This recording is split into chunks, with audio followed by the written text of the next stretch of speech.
आशा करता हूं आप सब बहुत अच्छे होंगे। मेरा नाम है सिद्धांत अग्निहोत्री। स्टडी ग्लोस पे आपका बहुत बहुत स्वागत है। ये आप तस्वीरें देख रहे हैं दोस्तों, ये दिल्ली के राजेंद्र नगर एनडीटीवी की रिपोर्ट और बाकी जितने भी मीडिया उनकी रिपोर्ट की माने तो राजेंद्र नगर राव आईएएस कोचिंग की तस्वीरें हैं। आप देख सकते हैं ये बेसमेंट, ये सीढ़ियों से उतर रहे हैं और ये पूरा पानी भरा हुआ है बेसमेंट पे, सीढ़ियों तक। या देख सकते हैं यहाँ तक पूरा पानी भरा हुआ है, ठीक है। और हालात बहुत ज़्यादा ख़राब हैं।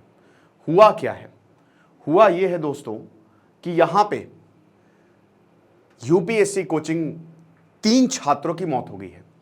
अभी मैंने आपको 22 जुलाई का एक इंसिडेंट शेयर किया था कि एक यूपीएससी छात्र नीलेश राय जो कि 26 साल का था, पूरी गली में पानी भरा हुआ था, पटेल नगर की बात है। अब वो जा रहा था, बहुत दुखद था, वो ऐसे गेट पकड़ के जा रहा था क्योंकि पूरी स्ट्रीट फ्लडेड थी। गेट पकड़ के जा रहा था, जो तार था ना खंबे का, वो टच कर रहा था एक लोहे के गेट से। उसने जैसे ही लोहे गेट को पकड़ा, चिपक गया, वहीं मर गया। टैक्स तो भर भर के लगा दिए हैं, वही मैं बता रहा हूं, है ना। टैक्स लगा दो, खूब सारे टैक्स लगा दो, लगा रहे हो, मार डालो, मार तो वैसे ही डाला है। और सर्विस के नाम पे कुछ नहीं। चलो ये तो प्राइवेट संस्था है, लेकिन तुमको तो कम से कम ड्रेनेज प्रॉपर करना चाहिए। यहां बीजेपी के एमएलए कह रहे हैं कि दुर्गेश पाठक जो एमएलए हैं उन्होंने इग्नोर किया। बीजेपी, आम आदमी पार्टी, सबके सब जिम्मेदार हैं, सबके सब जिम्मेदार। कितना टाइम लगता है यार, कितना टाइम लगता है? 2 महीने या मैक्सिमम 1 महीना मुझे दे दो, मैं करके दिखा दूंगा। लेकिन यहां किसी की अकाउंटेबिलिटी है ही नहीं। बारिश हो रही है, दिल्ली डूब जा रही है, ऐसे होंगे ही होंगे इंसिडेंट। ये बहुत दुखद इंसिडेंट है। अगर हम बात करते हैं कि यहां पे कोचिंग चलाई जा रही है, बेसमेंट में पानी आता है और पानी भर गया, पानी भर गया, 3 छात्र अपनी जान गंवा देते हैं। 3 लड़कियां हैं, वो अपनी जान गंवा देती हैं। तो इतना ज्यादा दुखद है दोस्तों। तो राजेंद्र नगर, मुखर्जी नगर, ये यूपीएससी हब माने जाते हैं। आप समझ रहे हैं, ये यूपीएससी हब माने जाता है। हम खुद यूपीएससी की कोचिंग चलाते हैं, ऑनलाइन कोचिंग है लेकिन हमारी। मैं इसीलिए कहता हूं भाई ऑनलाइन पढ़ लो, सबसे बेस्ट। लेकिन खैर यहां पे उसका लेना देना ही नहीं है। कोचिंग का बेसमेंट, अब आपको पता है कि अगर बेसमेंट है तो वहां पे पानी आ जाता है। भयानक बारिश, पूरा का पूरा पानी जो है वो आ गया। अब आप बोलेंगे कुछ इस तरीके की तस्वीरें जो है वो हमको देखने को मिली, ठीक है। अब आप बोलेंगे कि सर ये समझ में नहीं आया, ठीक है। 7:15 बजे यहां पे इंफॉर्मेशन मिलती है और उसके बाद पुलिस आती है और ये राहत कार्य अभी भी चली रहा है। पानी पंप से निकाला जाता है। 11:30-12 बजे तक 2 लाशें जो हैं वो लड़कियों की निकाली जाती है। अब आप एक चीज समझेंगे, आप बोलेंगे सर एक चीज हमको समझ में नहीं आई कि ऐसा कैसे हो गया, ठीक है ना। अगर आप देखो, ये देखिए, ये बेसमेंट में पानी भरा है, सीढ़ियां जा रही हैं, ये हो कैसे गया? मतलब मान लीजिए अगर बेसमेंट से पानी आना शुरू हुआ होगा तो बच्चे फटाक से भाग गए होंगे। मतलब ये पहली जब इंस्टेंस में मैंने भी जब न्यूज पढ़ी ना, तो मुझे समझ में नहीं आया कि अगर पानी आता है, भरता है, तो हम फटाक से भागेंगे ना। मतलब इसमें कोई दिक्कत नहीं है, 40-50 आराम से रेस्क्यू हो जाएंगे, आग की अलग बात है। लेकिन अगर मान लीजिए कि पानी आया तो हम भाग जाएंगे। डूब के कैसे कोई मर सकता है? यहां पे कैच है दोस्तों। एक्चुअली हुआ क्या कि जब ये पानी आया, समझ रहे हैं, बहुत तेज, चश्मदीद बताते हैं कि फ्लो इतना ज्यादा था, सीढ़ी, एक ही दरवाजा, सीढ़ी से तड़ातड़ पानी आने लगा।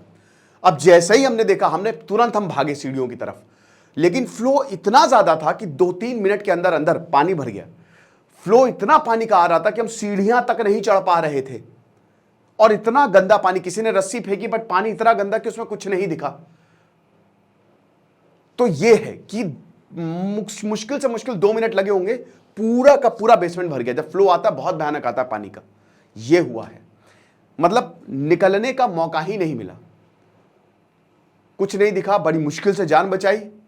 और अभी तो फिलहाल यही अपडेट है कि यहां पे 3 छात्रों ने अपनी जान गंवाई है, ठीक है ना। अब यहां बता रहे हैं कि पिछली बार जब हम क्लास ले रहे थे तो सुबह तक करीब 10 बजे हमें बेसमेंट में नहीं जाने दिया गया था। कई स्टूडेंट की कारें तैर रही थी। चश्मदीद ने बताया कि जब रस्सी फेंकी गई तो किस्मत से वो मेरे हाथ में आ गई, मुझे बाहर खींचा गया, एक लड़की ने मेरी लात पकड़ रखी थी। ये हिसाब किताब था।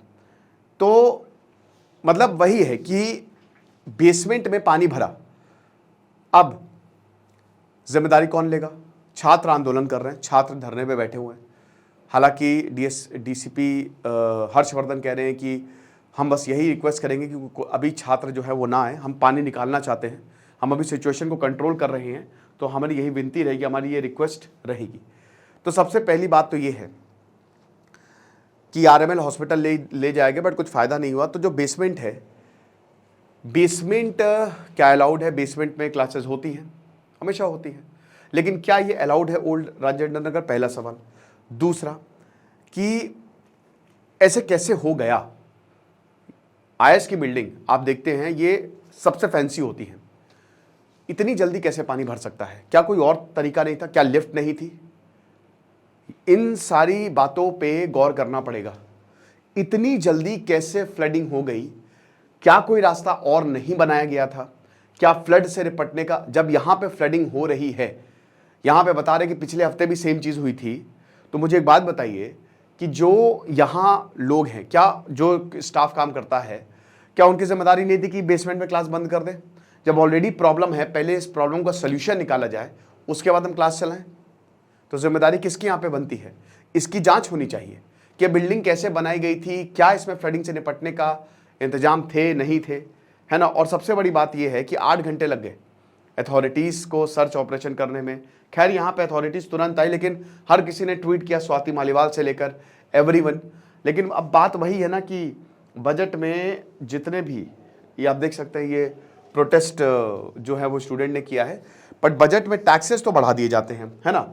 वह सही बोला राघव चड्ढा ने कि टैक्सेस इंग्लैंड की तरह लिए जाते हैं और जो सर्विसेज है वो सोमालिया की तरह दी जाती है ना। और इसमें आम आदमी पार्टी से लेकर बीजेपी सब जिम्मेदार है, कांग्रेस सब जिम्मेदार है, एवरीवन इज रिस्पॉन्सिबल। आप समझ रहे हैं? ड्रेनेज सिस्टम सही नहीं करना, रोड सही नहीं करनी, डिसल्टेशन करना नहीं, बस सरकारी जॉब पा गए तो बैठे हुए हैं।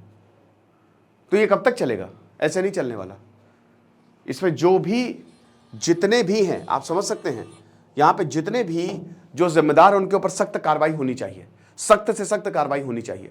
और ऐसा नहीं है कि यहां पे जो सरकारी अथॉरिटीज भी जिम्मेदार है कि क्यों ड्रेनेज सही नहीं किया गया, ऐसा क्या हो गया भाई? किसी, आप समझ रहे हैं ना कि ये क्रीम लेयर है, एस्पायरेंट्स, ह्यूमन रिसोर्सेज है। ये वैसे ही भारत में पढ़ाई की दिक्कत है, वैसे ही भारत में गरीबी हद से ज्यादा, आधे से ज्यादा गरीब है हम, ऐसे अपने ह्यूमन रिसोर्सेज को नहीं, ये तो लापरवाही का नतीजा है।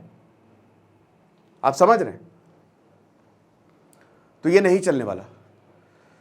आगे देखेंगे क्या होता है, कोई अपडेट होगी हम आपको जरूर बताएंगे। Thank you so much.